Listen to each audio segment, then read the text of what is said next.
shining brightly from Malaysia, are our next speakers. This power couple has been reaping a lot of achievements through the years, including top 1 FBO in Asia. They are also the first executive global leadership team members in Asia, having been able to achieve 15K CC level in just 1 year. They are also the top 2 biggest CBM check achievers. Make way, listen and get inspired as we bring you our next speakers. Please welcome Diamond Sapphire Managers and top 2 forever business owners in the world, Juraida binti Muhammad and Ahmad bin Abdullah. Okay, Assalamualaikum, selamat pagi semua. Saya Ahmad bin Abdullah. Saya nak menceritakan pengalaman saya sebagai pemandu lori 10 tayar yang telah menjadi satu kenangan manis bila saya dah berada di tahap sekarang. Okay, saya nak berkongsi cerita yang memang saya tak pernah cerita secara umum sebelum ni. Pengalaman saya sebelum saya join Forever Living. Okay, kehidupan saya sekeluarga buntu selepas saya dan isteri join salah satu syarikat MLM tempatan lah. So pada ketika itu kita tak ada pengalaman mengenai bisnes MLM lah ataupun bisnes networking. Hanya itu ikut. So kita teruja nak join bisnes tu sebab salah satunya adalah tentang kereta ditunjukkan SSM cucu rumah. Kita jadi teruja nak join bisnes tu sebab tu, bukan sebab kita nak nampak duit ke bukan. So disebabkan kita tak ada sebarang pengalaman, saya dan isteri hampir-hampir muflis, sampai kita pun dah macam buntu. Sebab saya ada 4 orang anak untuk dibesarkan. Masa tu anak pun masih kecil lagi. Dan saya pun ada anak kembar, lelaki dan perempuan. Pada ketika itu umur dia saya ingat dalam setahun lebih saya rasa. Dan saya sebagai seorang ketua keluarga, saya jadi buntu untuk mencari pendapatan yang tetap untuk menyara anak dan isteri. Pada ketika itu memang hutang keliling pinggang lah. Yang kereta tak bayar, dengan rumah pun sewa, rumah sewa pun tak boleh nak bayar kan. Bayar 3 bulan tak bayar, bayar sebulan. Pada masa tu memang kita macam tak jumpa cari jalan, macam hilang punca, macam tu. So saya dah fikir, saya telefon mak saya di kampung, saya pinjam duit dengan mak saya 1,000 untuk buat lesen lori. Lesen lori. Urusan saya dipermudahkan sebab niat saya nak cari rezeki, nak mencari hidup anak dan isteri. Dalam banyak-banyak, lepas dah dapat lesen, dah lulus lesen, ada satu lagi rintangan lah, dugaan lah, saya nak interview kerja sebagai pemandu lori. So saya mungkin ramai orang di luar sana mungkin ingat temanduga pemandu lori ni senang je kan, ada lesen, ada boleh buat. Sebenarnya tidak. Mungkin kalau macam lori-lori kecil tu mungkin dia tak minta pengalaman sangat lah, sebab just boleh bawa je. Kalau lori melibatkan lori besar ni, dia akan tanya, company akan tanya kita ada pengalaman tak bawa lori. Paling tidak pun setahun. Sebab lori yang saya nak bawa dalam interview ni ada 10 tayar. Dia mempunyai 10 tayar, memang besar lah lori tu. So saya dah interview, saya dah tanya orang-orang kat situ. Dia kata memang dia bila interview tu dia kata nanti kita akan call. Dah banyak lagi, cuma cakap macam tu.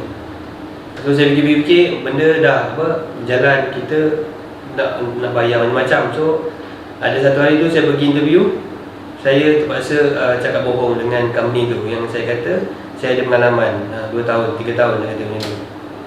So alhamdulillah bila saya cakap macam tu, dalam 2 minggu saya tunggu, dia call. Dia kata you masih lagi minat ke? Dia kata nak. Dia kata you datang besok. So start lah. Bermulalah saya sebagai seorang pemandu lori pada hari itu. Saya ingatnya pada awal tahun 2012, masa tu. So saya dapat kerja di Pelabuhan Kuantan sebagai pemandu lori biji besi. Bekerja dari pagi sampai malam lah, cuma berhenti rehat pun rehat makan lah. Maknanya kerja daripada pagi sampai pagi esok, tak boleh berhenti. Kalau nak dah ngantuk pun pandai-pandai lah cari tempat nak tidur sekejap kan macam mana. Okey, ada ketika saya bekerja sebagai mandori tu, tak lama, dalam seminggu saya bekerja, saya ditimpa kemalangan. Kepala saya belah kanan ni pecah dan luka dah, cedera lah. So apabila cedera, saya tak dapat bekerja semua sebab dah MC kan. Bila MC saya pada hari tu, saya ingat dia doktor bagi 4 hari saya rasa. So saya duduk rumah, tak sampai 2 hari saya pergi ke kerja balik. So saya fikir sebab saya bekerja sebagai mandori ni, dia gaji dia bergantung kepada trip. So kalau kurang trip, kuranglah gaji. Maknanya kita punya gaji sikit lah. So saya fikir saya tak boleh cuti lama-lama sebab saya fikir luka sikit je saya kata sebab saya pergi kerja. Saya kira macam berkorban lah. So sebab saya fikir kalau saya duduk lama, gaji saya akan sikit. So bila saya bekerja balik, memang kerja sebagai mandori memang letih lah, memenatkan. Sehingga pada satu ketika tu saya dapat gaji. Bila saya dapat gaji tu, saya back in terus kepada isteri, wife, untuk membayar macam-macam. So pada satu hari tu saya selama 2 hari saya tak makan, cuma minum air je. Bekerja 24 jam sebagai mandori, tak makan, cuma minum air je. Sebab duit tak ada, duit semua bagi pada wife untuk bayar hutang dan bayar sara hidup lah. So selama 2 hari saya tak makan lah. Sebab itu salah satu pengalaman yang memang saya tak dapat lupakan lah. Sehingga sekarang lah saya ingat, walaupun saya dah sampai ke tahap ni, saya ingat lagi kenangan saya yang kerja sebagai mandori tak makan. So bila saya tengok orang yang di luar sana susah, saya akan teringat masa saya susah tu. Maknanya saya tahu macam mana dia rasa. Dia tak ada duit nak makan, dia macam mana dia tak ada duit nak cari hidup. Saya tahu macam mana perasaan dia. Dan pada ketika itu saya pernah rasa macam tu. Semasa saya bekerja sebagai mandori tu, memang saya dalam niat hati saya fikir bukan saya nak bekerja sebagai mandori ni selama-lamanya. Cuma saya fikir saya mungkin saya nak cari modal, untuk kumpul modal sikit untuk berniaga. So dalam fikiran saya nak berniaga, tapi saya tak tahu nak berniaga apa. Maknanya saya tak ada lagi dalam kepala saya ni apa bisnes saya nak buat. Tak ada lagi. Cumanya saya fikir, saya cakap dengan diri saya ni, saya hanya nak bekerja sementara dan saya nak kumpul modal untuk berniaga, itu je. Dan pada tahun 2012 juga, saya ingat masa tu seminggu sebelum masuknya bulan Ramadan 2012 tu, saya ambil keputusan untuk berhenti bekerja sebagai mandori. Dan pada masa tu saya buat kerja kecil-kecilan sambil-sambilan lah. Mungkin saya ada buat perniagaan kopi masa tu. So saya buat sikit-sikit, dapatlah sikit-sikit. So apabila pada penghujung 2012 tu, saya diperkenalkan Business Forever Living oleh saya punya upline. Dan pada ketika itu, saya ingat saya join penghujung 12 tu, saya dan isteri buat sehabis baik. Sampailah ke hari ini, alhamdulillah, saya rasa amat bangga dengan kejayaan yang saya dapat hari ini. Dengan walaupun sebelum saya bermula tu, saya dah orang cakap melalui satu pengalaman yang agak pahit juga. Dan di kesempatan ini saya nak mengucapkan terima kasih kepada kita punya founder, iaitu founder Forever Living, iaitu Lexmon. Dan di atas menyediakan platform yang terbaik untuk saya dan isteri merealisasikan impian kami dan orang-orang lain juga. Dan saya juga berharap akan dapat membantu lebih ramai lagi rakan-rakan kongsi untuk mencapai impian mereka, menjana pendapatan dan bersama-sama berdiri di pentas dunia. Okay, Assalamualaikum, saya Juradah Binti Muhammad. Sebelum bersama Forever, saya seorang pernah bekerja sebagai seorang setiausaha dan pernah menjadi ejen insurans selama hampir 14 tahun. Pada asal buat Forever ni bukanlah nak bisnes sampai jadi macam ni, tapi datang tu hanya untuk nak beli susu anak, anak kembar saya, seorang perempuan seorang lelaki. Dan masa tu hidup memang susah, dan pengalaman pahit di syarikat lama yang saya pernah buat MLM ni memang menyebabkan saya nak move on, yang menyebabkan saya tak percaya mana-mana business multi-level. Okay? Kalau dulu apa-apa business multi-level memang tak percaya dah, memang tak nak. Tapi pengalaman pahit yang daripada syarikat lama tu bagi saya satu pandangan yang sangat negatif, hinggalah saya nampak apa yang ada dekat Business Forever, yang mana Business Forever ni suami yang nak buat, bukan saya. Tapi apabila dah berada dekat Forever ni, kami dah nampak hasil yang sangat positif, sangat positif dan beyond our expectation. The result itulah dia, hasil dia tu, dan bayaran bonus dia memang luar biasa. Okay, dan menyebabkan kita memang betul-betul nak all out dengan Forever ni. Okay, so kita boleh belajar fahamkan Business Forever dan cara untuk capai insentif di Forever. Sebab Forever ada menyediakan sistem yang sangat cantik untuk semua FBO, yang mana dia memang berjaya melahirkan beribu-ribu orang jutaan di dunia. So kita gunakan pengalaman yang di syarikat lama untuk jadikan panduan di syarikat baru, di Forever Living. Alhamdulillah 8 tahun di Forever Living, banyak pencapaian luar biasa, dan alhamdulillah, dan kini masa kita dah berjaya tu, kita fikir untuk teruskan perkara yang tertangguh, dalam bidang akademik itu, sambung belajar.